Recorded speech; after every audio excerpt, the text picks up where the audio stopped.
개념 이해, 그래서 적합한 예시를 찾고 예시들을 만드는 거죠. 그래서 다음에 제시된 여러 가지 신문 기사들을 읽으시오. 어떤 사건들이 정치적 타협의 개념을 예시적으로 나타내고 있는지 쓰시오. 그리고 자신의 말로 편견의 의미에 대해서 설명하시오. 그리고 자신이 경험한 편견의 예를 제시하시오. 이렇게 해서 이제 선생님들께서 요즘에 아이들한테 이렇게 개념 이해에도 이런 식으로 문항을 출제하실 수 있다. 그래서 이걸 하나하나 제가 하기에는 시간이 너무 이제 많이 걸리기 때문에 우리 선생님들이 읽으시면 다 이해되시는 부분들입니다. 그리고 뭐 첨부된 5개의 수학 문항을 읽으시오. 이 문항들을 두 집단으로 분류하시오. 각 집단에 속한 문항들이 어떤 측면에서 유사한 집단으로 분류되었는지를 설명하라는 거예요. 수학 문항들을 이렇게 다발로 주고 애들한테 2가지로 분류해봐라. 그리고 네가 어떤 기준으로 이 문항들을 분류했냐. 이거는 이 아이가 이 문항에서 묻고 있는 게 뭔지를 이해한다라는 거잖아요. 그래서 이제 개념이의 부분으로 할 수 있다라는 것이죠. 네. 그리고 정당화할 수 있냐. 제시된 상황에서 2가지 중 1가지를 선택하고 최선의 선택인 이유를 설명하시오. 정당화하는 거죠. 그리고 적용은 표준 편차 공식을 이용하여 주어진 표본 자료의 변동성을 구하시오. 수학에서 뭔가 수행평가나 이렇게 하려다 보면 자꾸 수학 교과 지식 외의 것들을 선생님들이 이제 가져오다 보니까 뭐 수학 UCC를 제작하라고 했다. UCC 제작이 수학하고 도대체 뭔 관계냐.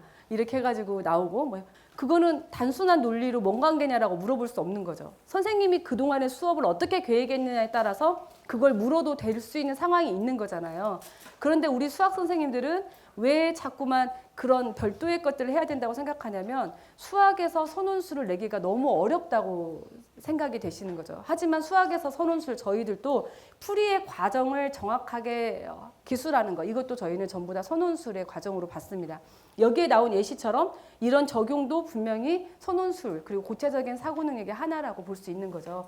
그래서 그렇게 하려면 초등학교 1 더하기 2를 학습할 때부터 정말 그 개념을 깊이 있게 이해하고 그런 식으로 교육이 되어 왔어야 되는 거죠, 사실은. 근데 우리나라 수학 교육은 나중에 알게 하는 교육이잖아요. 구구단도 일단 외우고 보잖아요.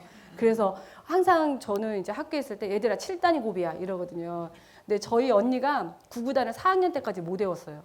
그래가지고 저희 엄마가 밥을 안 줬어요. 아동학대죠. 근데 4학년까지 못 외운 언니랑 저랑 4살 차이 나는데 어릴 때 언니가 너무 불쌍했어요. 막 엄마가 밥 먹기 전에 딱 그래요. 6단 이래요. 그럼 언니가 못 외워요. 그러면은 외울 때까지 너 밥 안 줘 이래요. 그러면 언니가 이제 방에 가서 막 외우는데 어린 마음에도 나는 구구단은 1학년부터 외워야겠다. 그래서 저는 1학년 때 구구단을 다 외웠어요. 밥 먹으려고. 2학년 때 구구단 나오잖아요. 그런데 저가 나중에 학교에서 아이들을 가르칠 때도 구구단이 어떤 의미를 가지는지 그 개념을 정확하게 이해시키기보다는 애들아 2학년 때 구구단 그냥 빨리 외우는 게 좋아. 책받침 있잖아요. 그거 딱 주고 구구단 외우고 그다음에 괜히 거꾸로도 왜 외우는지 모르겠어요. 거꾸로 외우고 어떤 애는 막 12단 외우고 막 너 훌륭하다 이러잖아요. 그런데 사실은 그 개념을 정말 정확하게 이해시키는 그런 질문들을 안 했다라는 거죠. 그런데 제가 그 외국 핀란드의 이런 교육과정 보면서 제가 깜짝 놀랐던 게 선생님 띄어세기 있잖아요. 띄어세는 거 초등학교 제일 처음에 나오거든요. 일씩 띄어세는 게 할 수 있으시죠? 1, 3, 4. 우리 되게 똑똑한 것 같아요. 근데 그 다음에 5씩 띄어세 볼까요? 5, 15. 이거를 계속 반복해요. 네. 1씩 띄어세 보자, 5씩 띄어세 보자. 이렇게 한 다음에 그 다음에 우리는 뭐로 가냐면 야 이게 이제 하다가 자 5를 3번 띄어세면 5, 3, 15. 구구단 외우는 거야? 그렇지? 외우면 편이야. 이래요. 그런 다음에 편해. 그런 다음에 나중에 나눌 때도 굉장히 편해. 그죠? 그러면 어떻게 사람이 이렇게 외우면 편한 게 굉장히 많아. 이제 이렇게 얘기하는 거죠. 그래서 이제 막 외우는 거 시키는 거. 근데 거기서는 그 다음 질문이 선생님 질문이 뭐였냐면요. 초등학교 1학년, 2학년 교실에서 자 선생님은 5부터 15까지 갈 건데 몇씩 뛰어서 갈 수 있어? 이렇게 하는 거예요. 네, 5부터 15까지 갈 건데 몇씩 뛰어서 갈래? 그러니까 어떤 애는 저는 1씩 뛰어서 갈 거예요. 한 걸음 한 걸음 가는 거죠. 어떤 애는 대번에 5씩 뛰어서 갈 거예요. 이렇게 얘기해요. 그 다음에 이제 선생님 질문들이 어떤 식으로 바뀌냐면 선생님이 5부터 20까지 가는데 7씩 뛰어서 갈 수 있니? 갈 수 없다면 왜 못 가는지 설명해 줄래? 네. 그러면 몇씩 뛰면 여기를 갈 수 있니? 그러면서 나중에는 약수, 배수 개념으로 다 연결시키는 거예요. 근데 그게 애들한테 사고를 열어주는 질문이잖아요. 그 다음 충분히 이게 훈련이 되면 그 다음 사고를 열어주고, 그래서 굉장히 반성을 많이 했어요. 그걸 보면서 아, 정말 우리가 고차적인 사고를 아이들에게 열어준다라는 게 어느 날 갑자기 중학교 때부터 고등학교 때부터 되는 게 아니라 정말 어릴 때부터 이 가장 기본적인 산수를 배울 때부터 애들한테 그런 식으로 질문을 던져줬어야 되는 거구나 하는 생각이 들었습니다. 그리고 우리가 분석이라는 거는 제시된 가족 사진을 보고 사진 속 분위기와 사람들이 취한 몸짓에 대해서 기술하시오. 기술할 때 운유법과 직유법을 사용하시오. 그리고 비교는 예술가 A가 그림을 그릴 때 사용한 색깔과 예술가 B가 마스크에 사용한 색깔을 비교하시오. 국회의원 A와 국회의원 B가 제출한 법안을 읽고 어떤 면에서 두 법안이 유사하며 그러한 결론의 이유가 무엇인지를 설명하시오. 그리고 고차적인 사고 능력을 사기 위한 이제 예시들 계속 원리와 규칙을 사용하는 거, 그 다음에 추론 중에서도 연역, 그 다음에 예측, 일반화에 관한 예시들이 있습니다. 그래서 표 1에 있는 정보와 그림 1에 있는 정보를 비교하시오. 자료를 작성한 지역에서 변홍사가 성공적으로 이루어질 것인지에 대한 여러분의 결론을 제시하고 그러한 결론을 내린 이유를 설명하시오. 이게 추론이잖아요. 예. 그래서 선생님 우리 뭐 비판적 사고 능력을 측정한다라고 했을 때 비판적 사고가 무엇인가에 대해서 우리는 굉장히 구체적으로 정의해야 되거든요.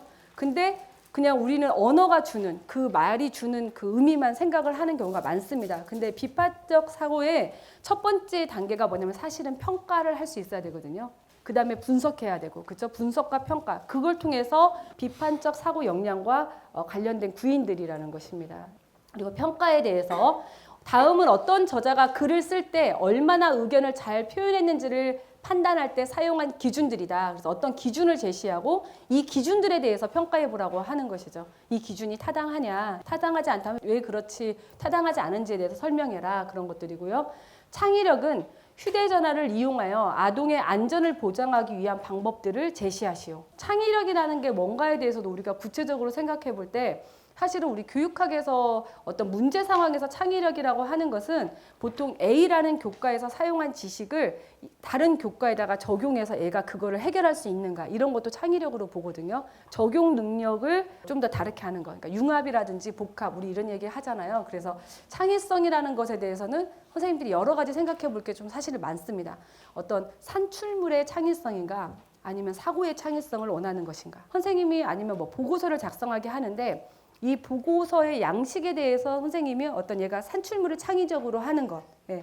그러면 그렇게 할 때는 어떤 실용적인 측면과 아니 그런 것들은 배제한 그런 창의성인지, 아니면은 결론이 나올 수는 없을지라도 얘 사고 과정에 대한 창의성을 선생님이 측정하고 싶은 것인지, 이런 것들도 사실 고민을 하셔야 되는 지점들이거든요. 우리 선생님들 채점기준표에 여기에서 말하는 창의성이란 무엇인지를 알려줘야지 학생들이 혼란스럽지 않다라는 거죠.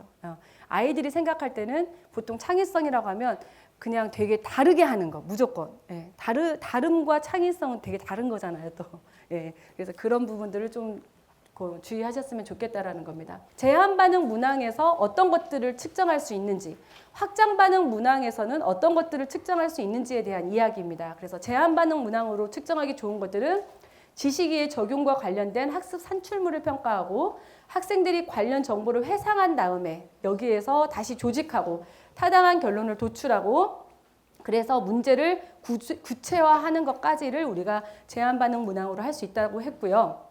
그리고 학생들의 답안 내용을 유도하면서 어떤 것을 평가 기준으로 할 것인지에 대해서 지시문에 명시를 해줘야 된다고 했습니다.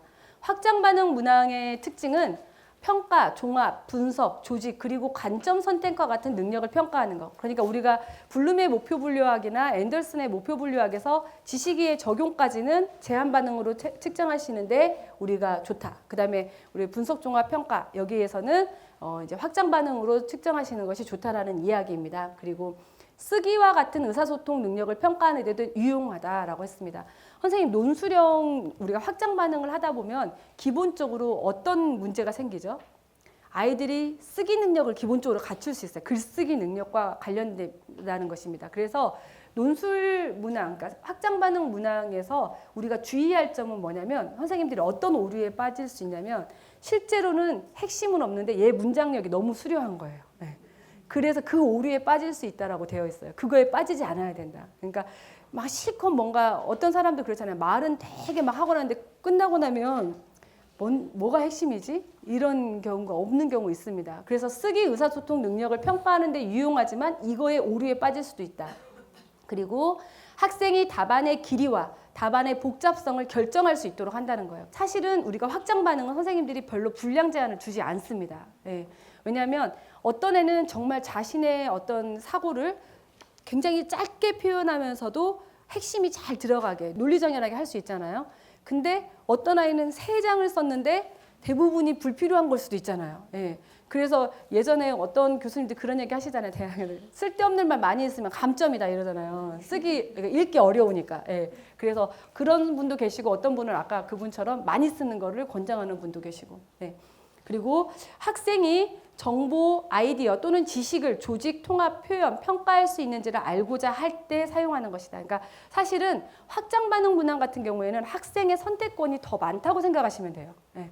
어떤 우리가 제한 반응은 우리가 자료를 다 주고 이 자료 중에서 네가 이걸 조직하고 분석하고 평가하고 해서 네가 구체화시켜라 이런 거지만 확장 반응은 원래는 학생한테 선생님이 모든 걸 주는 게 아닌 거죠. 자료를 찾는 것에서부터 그리고 그걸 자료를 선정하고 그리고 조직하는 것까지를 학생에게 선택권을 주는 건데 저희 문항들은 대부분 다 줬어요. 왜냐하면 요즘에는 선생님 수업 중에 평가하라고 하다 보니까 조금 그런 아쉬운 점은 있습니다.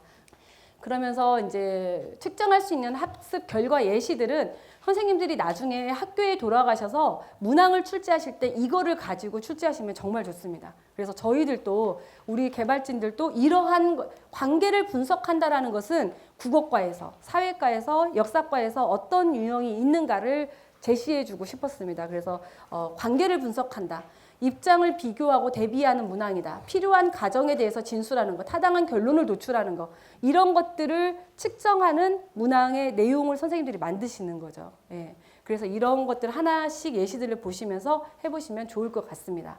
제한 반응 문항이 적합한 상황이 어떤 거냐. 그러니까 논술형 문항은 말할 것도 없고요. 그러니까 여기 아예 안 쓴 거고요. 제한 반응 문항에 적합한 상황은 수업의 목표가 정보의 단순 회상에 그치지 않고 학생이 정보를 제공해야 할 때 이러한 과정은 이제 객관식으로 측정할 수 없기 때문에 그러니까 우리 교육과정 성취 기준이 이런 거와 관련돼 있을 때라는 거죠. 두 번째는 상대적으로 적은 수의 내용 영역을 평가하고자 할 때, 예. 그리고 학생 수가 많고 평가해야 할 내용의 영역 수가 많으면 사실은 제한 반응 문항은 어렵다라고 돼 있어요. 지필평가에서 선생님들 서술형 몇 %를 꼭 넣으라고 하는 정책들이 있잖아요. 시도마다 다 다른데요. 그런 경우에 굉장히 선생님들이 어려우실 것 같아요. 그러니까 완성이나 단답형, 그죠? 당구적 서술형밖에 낼 수 없는 거죠. 왜냐하면 주어진 45분 동안에 얘네들이 풀어야 될 문항 수가 많잖아요. 그런데 그럴 때는 적합하지 않거든요, 사실상. 예. 그리고 여기에서 말씀드린 것처럼 내용의 타당도에 저해될 수 있어요. 선생님, 우리 교육과정이라는 것도 예를 들어서 국어과 교육과정도 세상에 존재하는 국어과 지식 중에서 표집해서 전문가들이 국어과 교육과정이라고 넣는 거잖아요. 그죠? 그 교육과정을 가지고 교과서를 만들었고 우리 선생님들은 그 교육과정을 가르치면서 또 선생님이 내는 시험 문제도 또한 선생님이 중요하다고 생각하는 것들을 표집해서 내는 거잖아요. 그러다 보니까 사실은 당연히 주관적일 수밖에 없다라는 게 그런 맥락도 있는 거거든요. 선생님이 중요하다고 생각하시는 것. 예. 그런데 서술형이나 논술형은 문항수를 많이 해서 할 수가 없기 때문에 어떤 부분에 대해서 문항을 출제를 했어요. 그런데 그거를 공부한 학생과 그다음에 아니면 또 그거에 강점을 가진 학생, 그다음에 그거에 약점을 가진 학생 간의 차이가 너무 커져 버린다는 거죠. 그래서 사실은 내용 타당도 측면에서는 좀 그것만 가지고 평가하는 거는 문제가 될 수 있다. 이것도 늘 염두에 두셔야 되는 겁니다. 예. 그래서 100% 수행평가로 하자라고 했을 때 수행평가 100%로 해서 아이들 성취 수준을 내겠다라고 했을 때 수행평가 우리가 아무리 많이 해도 한 학기에 그럼 5개 가능하실까요? 온전히 한다고 했을 때. 그죠? 어렵잖아요. 굉장히 어려우시죠. 그렇기 때문에 사실은 교육과정 전반적인 부분에 대해서 얘가 기본적인 지식을 성취했는지에 대해서 아는 방법은 지필평가, 그냥 객관식으로 간단하게 시행해서 확인하는 것도 되게 좋은 방법이긴 합니다. 학습 규모가 적을 때 사용할 수 있다는 거고요. 제한 반응 문항을 사용하거나 혹은 객관식 문항과 섞어서 제한 반응 문항을 사용하는 것이 좋다. 예. 그리고 검사 보안이 염려될 때도 이렇게 좀 사용하는 게 좋다라고 했는데 우리가 사실 선생님들 수행평가를 수업 중에 하라고 하다 보니까 이런 것도 염려가 되실 거예요. 뭐냐면 일반에서 했어요. 그 다음에 한 일주일 있다가 2반 할 수도 있잖아요. 근데 이미 정보가 애들이 다 알아요. 그럼 2반 애들은 어쩔 수 없이 어떤 정보를 가지고 유리한 고지에 있을 수 있잖아요. 그렇죠? 그러다 보니까 선생님들이 수행평가도 한날 한시 해야 되나 이렇게 하다 보면 그런 문제가 생길 수밖에 없는 거예요. 왜냐하면 준비할 시간이 더 있을 수밖에 없는 거죠. 예. 그런데 사실은 우리나라는 어떤 지금도 성적에 대해서 너무 민감하잖아요. 그러니까 부모들이 사실 그거 가지고 공정성의 문제로 문제를 삼으면 또 문제가 될 수도 있다라는 맹점이 있습니다. 예. 그리고 이제 제한 반응 문항에서 서술형, 그래서 제한 반응 문항의 예시들이 있습니다. 한국이 베트남 전쟁과 이라크 전쟁에 참전할 때 정치적 유사점과 차이점을 나열하시오. 답안은 1페이지 이내로 작성하고 채점 기준은 정확성과 조직, 간결성입니다. 이렇게 해서 하시는 것들이 있을 수 있고요.